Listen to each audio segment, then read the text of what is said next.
12,000 ట్యాబ్‌ను 17,500కు కొన్నారు.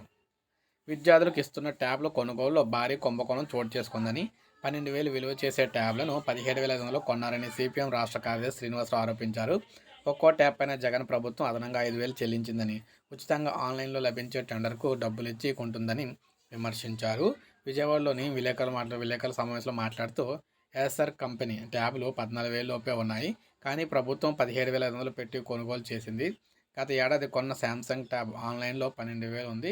హోల్సేల్ ధర 9,000. కానీ రాష్ట్ర ప్రభుత్వం 13,500 చొప్పున కొనుగోలు చేసింది.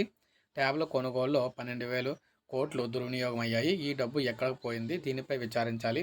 బైజూస్కు మేలు చేకూర్చేందుకు జాతీయ విద్యా పరిశోధన శిక్షణా మండలి దీక్ష సైట్ను పక్కన పెట్టేశారు. కంటెంట్ క్రియేషన్కు ఒక్కో ట్యాబ్కు 5,500 వరకు అవ్వచ్చు. మొత్తంగా 1,000 కోట్ల కుంభకోణం అయితే జరిగింది. బైజూస్కు లబ్ధి చేకూర్చేందుకు 40,000 ఉపాధ్యాయుల పోస్టుల భర్తీ చేయకుండా నిరుద్యోగులు ప్రభుత్వం అన్యాయం చేస్తుంది. బైజూస్ సంస్థ 12,000 మందిని తీసేసింది.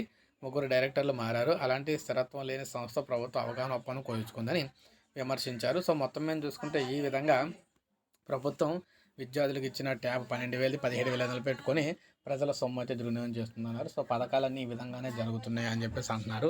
సో మరి 17,500 విలువ చేసే ట్యాబ్ విద్యార్థులకు ఇచ్చారా అంటే ఏదో క్వశ్చన్ మార్క్ అని చెప్పేసి వీరైతే చెప్తున్నారన్నమాట. సో ట్యాబ్లు ఎలా పనిచేస్తున్నాయి ఏంటనేది మరి తల్లిదండ్రులే చెప్పాలి, విద్యార్థుల తల్లిదండ్రులు. సో ప్రతి ఒక్కరు ఒక లైక్ చేయండి, అందరికీ తెలిసింది. సబ్స్క్రైబ్ చేసుకోకపోతే మన ఛానల్ సబ్స్క్రైబ్ చేసుకోండి.